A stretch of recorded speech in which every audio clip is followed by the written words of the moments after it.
U Rwanda ni kimwe mu bihugu abanyeshuri ba kaminuza Pennsylvania bakunze kwigiraho.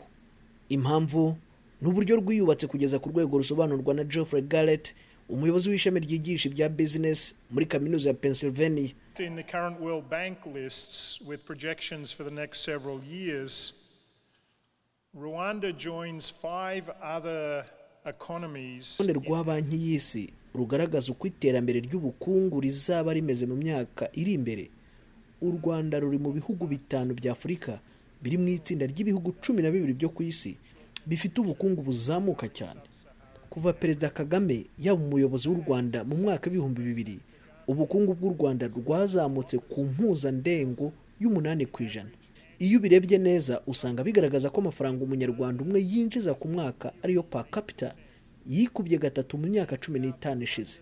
Impfu z'abana zagabanutseho 2/3. Kandi u Rwanda rurenda kugera ku ijana mu burezi bwa bose, haba mu mashuri abanza n'ayisumbuye. Infant mortality rates have been cut by 2/3, and Rwanda has achieved nearly universal access to primary and secondary education.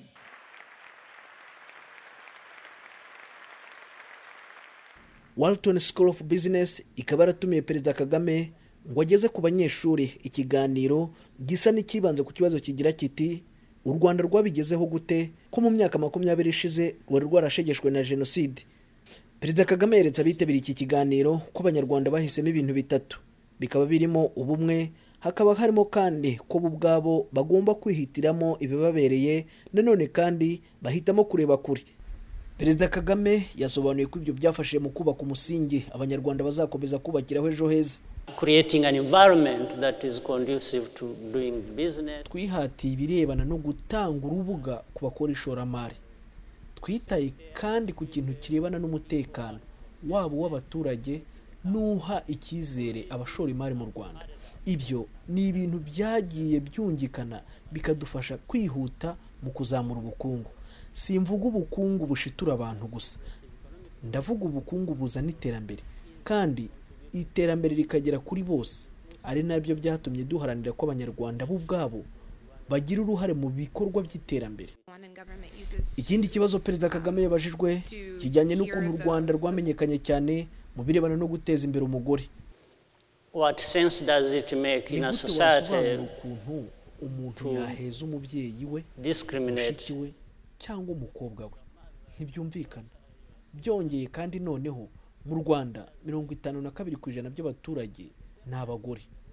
Ngaho tekereza gufata 52% by'abaturage bawe ukabaheza mu bukungu bw'igihugu, warangiza ukibwira ko ukora ibikwiye. Ntabwo byaba ari byo. Aha hazamo n'ikibazo cyo kubaha uburenganzira bwa muntu. Rero twe twabyumvise kare ko bikwiye abagore kimwe n'abandi baturage bose bagomba kugaragara mu nzego zose, bakagira n'uruhare mu bikorwa byose biganisha ku iterambere.